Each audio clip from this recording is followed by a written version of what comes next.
Kuchitabo cha district chotera ngalo kupitizidwa speaker Lubanga Francis Xavier rango nategeza nensibe solozebwa mumisoro chotera besongero kewa mbuli olucha akamenyo chividekeze lukanye milimo okuzingama local revenue ya fata kyaliwo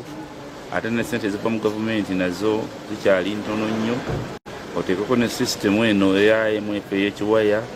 kati emirimu gitambula giwenyera naddala ku ludala service delivery. Amyoka Ssente wa district Agnes namusitwa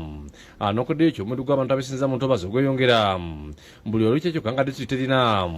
wadde ensimbi zigula amafuta okola ebikwekweto ku bantu oba entobazi zisanyiziddwawo nnyo naye nga ekisinga okutukwasa ennaku be bantu ate be bagamba nti oli munene tagambibwako abatuuka n'okutiisatiisa abakozi baffe aba gavumenti ate muchufe nga district nga tulina n'ekizibu nti abakozi baffe tebali well equipped nti oli omusanga gwagenda okugoba mu ntobazi ayina ejjambiya ayina emmundu ayina ki kyokka musajja wattu oluusi agendedde kapikipiki nga tasobola kudduka kulekoli gwagenda okulwa yo mukisiro eggombololerwanko ne Antonio Kaliyanga agambye nti mu kaseera kano amasomero tegalina basomesa balanga n'enguudo ziri mu mbeera mbi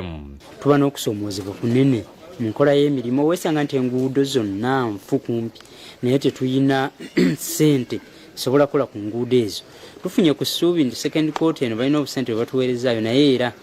sizeezo zetubadde tuteekeddwa okufuna kyokka nga ate neza first quarter tezakola ki tezajja kuba enguudo zino zitaba mu mbeera nnungi weesanga nga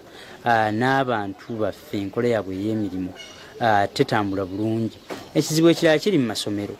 amasomero gaffe aga UPE gakyakolera ddala bubi mu kubaana okula minisita microfinance nanga Ssente bwainalemo ekyotera hajalo nakasolo asebera nakyotera enjawukana zaabwe ez'obuntu bazijje mu kulakana y'abanakyotera basobole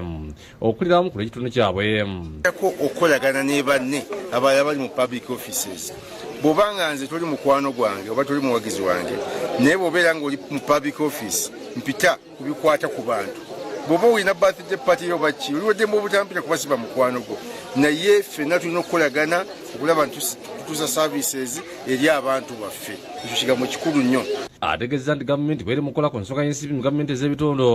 n'abawagabuwa beeyambye mu nkola eza gavumenti okuli patrol model n'emyoga nga bakubiriza abantu bakuzettanira